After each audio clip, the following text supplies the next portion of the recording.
Hi hello friends, welcome back to our channel. నేను మీ పద్మ. ఈరోజు మన ఛానల్ అయితే మా ఇంట్లో అక్షయ తృతీయ రోజు నాడు నేను చేసుకునే పూజ అండి. నాకు తోచినట్టుగా నాకు తెలిసినంత వరకు నా పూజ అయితే ఇలా చేసుకున్నాను. ఇలాగైతే బెల్లం పరమాన్నం అయితే చేసేసుకున్నానండి.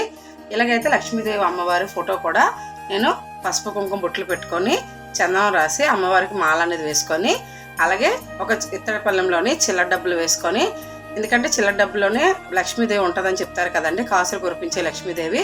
అలాగే లక్ష్మీదేవి విగ్రహం పెట్టుకొని పసుపు గంధంతో బొట్లు పెట్టుకొని, అలాగే అమ్మవారికి మల్లెపూలు పెట్టి పసుపు కుంకుమ సమర్పించుకొని దీపారాధన అనేది రెడీ చేసి పెట్టుకున్నానండి. ముందుగా అక్షయ పాత్ర ఎలా రెడీ చేసుకోవాలో చూద్దామండి.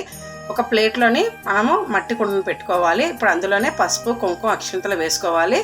అలాగే మనము అక్షయ తృతీయ రోజు నాడు బంగారం వెండి కొనుక్కోవాలని లేదండి, కల్లుప్పు బెల్లం పసుపమ్మలు కొనుక్కున్నా కూడా లక్ష్మీదేవికి చాలా ఇష్టమైనవి.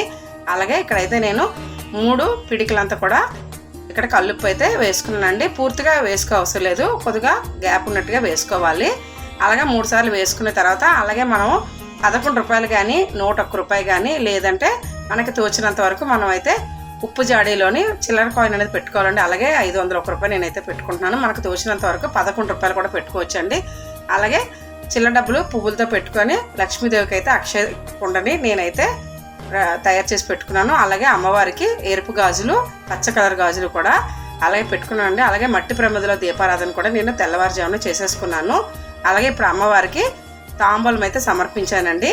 అలాగే చక్కెర పొంగలి బెల్లం పరమాన్నం అంటారు కదా, బెల్లం పరమాన్నం కూడా అమ్మవారికి ఇచ్చాను.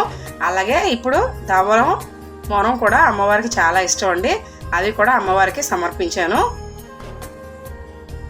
ఇప్పుడు అమ్మవారికి ఇష్టమైన పప్పు దినుసులన్నీ కూడా ఇక్కడైతే నేను కుండలో వేసుకొని పెట్టుకున్నానండి. బియ్యం, అటుకులు, వేరుశనగుళ్ళు, అలాగే జీడిపప్పు, బాదం పప్పు, మనకి తోచిన పప్పులు, కందిపప్పు, మినపప్పు కూడా పెట్టుకోవచ్చండి. అలాగే అన్ని పప్పు దినుసులు సమర్పించిన తర్వాత ముఖ్యమైన అక్షయ తృతీయ రోజు నాడు వెండి బంగారం కాకుండా ఈ వెండికి బంగారం కన్నా మంచి విలువైన వస్తువులన్నీ ఇవి కొనుక్కోవాలండి కంపల్సరీగాన. వీడియో లేట్గా పెడుతున్నానండి. నేనైతే ఇక్కడ తమలపాకులతో ఒక పళ్ళెంలో తమలపాకులు చేసి పసుపు కుంకుమ అక్షంతలు వేసుకొని ఇందులో అయితే ముందుగా అయితే ఒక గిన్నె నిండా కల్లుప్పు పెట్టుకుంటానండి. అలాగే చిన్న బెల్లం ముక్క, మనకి 5 రూపాయలు ఉప్పు 5 రూపాయలు బెల్లం ముక్క కూడా పెట్టుకోవచ్చండి. ఇక్కడ మనకి ఇంట్లో అవైలబుల్ ఏవైతే ఉన్నాయో లేదంటే అదే రోజు నాడు కొనుక్కొని తెచ్చుకొని పెట్టుకోవాలంటారు కదా. అలాగే ఇక్కడైతే ఒక గుప్పుడంతా పసుపు కొమ్ములు, ఎక్కడ పుచ్చిపోని పసుపు కొమ్ములు మంచివండి, అవి కొనుక్కోవాలి. అలాగే అమ్మవారికి చాలా ఇష్టమైన ప్రీతికరమైనవి గవ్వలు, అలాగే గవ్వలు కూడా పెట్టుకోవాలి. ఇప్పుడు అమ్మవారికి గోమోదకాలన్న కూడా చాలా ఇష్టం అండి. గవ్వలు గోమోదకాలు కూడా అమ్మవారికి సమర్పించుకున్నాను. అలాగే ఇక్కడ అమ్మవారికి నీటిలో ఉన్న అమ్మవారికి తామర గింజలు అంటే చాలా ఇష్టం అండి. అలాగే తామర గింజలు కూడా పెట్టుకోవాలి. ఇవన్నీ లేకపోయినా పసుపు కొమ్ములు ఉప్పు బెల్లం పెట్టుకున్నా చాలండి. ఇవి కంపల్సరీగా ఉండాలని అయితే లేదు. అక్షయ తృతీయ రోజు నాడు కల్లుప్పు బెల్లం పసుపు కొమ్ములు కంపల్సరీగా పెడతారు. బంగారం అప్పు చేసి కొనుక్కోకపోయినా మనకు వీళ్ళంత వరకు వెండి కూడా కొను పెట్టుకోవచ్చండి. ఇక్కడైతే నేను పసుపు కుంకుమ అమ్మవారికి గాజులు పువ్వులతోని అక్షయ పాత్రను రెడీ చేసి అన్నీ రెడీ చేసి పెట్టుకున్నాను. ఇప్పుడు అమ్మవారికి అయితే దీపారాధన అది చేసుకొని ధూపం చూపించుకొని కొబ్బరికాయ కొట్టుకొని నైవేద్యం సమర్పించుకొని, అలాగే అక్షయ తృతీయ రోజు నాడు ముఖ్యంగా లక్ష్మీదేవితో పాటు కుబేర్ని కూడా మనం పూజను చేసుకోవాలండి. ఇక్కడైతే నేను కుబేర్నికి సాంబ్రాణి వేసుకున్నాను. సాంబ్రాణి ప్లస్ ఒత్తులు ప్లస్ బొట్టు కూడా మీకు పచ్చ కలర్లో ఉంటాయి. కుబేర్నికి చాలా ఇష్టమైనవి.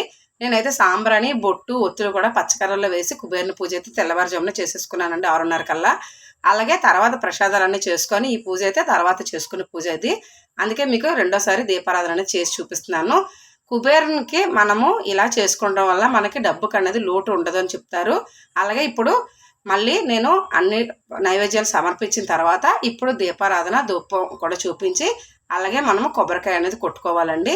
ఇక్కడైతే నేను ఇక్కడ మీరు పచ్చ కలర్లో చూస్తున్నారు కదా, ఇవే కుబేర్ని సాంబ్రాణి కడ్డీసు. ఇవి అన్ని పూజ సామాన్లు అమ్మే దగ్గర మనకి ప్రతి ఒక్క షాప్లో కూడా దొరుకుతుందండి. ఎవరికైనా అవైలబుల్గా దొరికితే మాత్రం కంపల్సరీగా తీసుకోండి, చాలా చాలా బాగుంటాయి. కుబేర్ని ఒత్తులు కూడా వెలిగించుకోవడం వల్ల మనకి చాలా మంచిది. అలాగే ఇక్కడైతే అక్షయ తృతీయ కోసం నేను వెండి పువ్వులు అయితే తీసుకున్నానండి. తామర పువ్వులు ఇవి. తామర పువ్వులు ఈ డిజైన్ కొత్తగా ఉందని చెప్పి నేనైతే ఇవి తీసుకున్నానండి. నాకైతే ఇవి అయితే కరెక్ట్గా 50 గ్రామ్స్ పట్టినాయి. చాలా వెయిట్ ఎక్కువ ఉందండి, కూడా గట్టిగా ఉన్నాయి కూడా.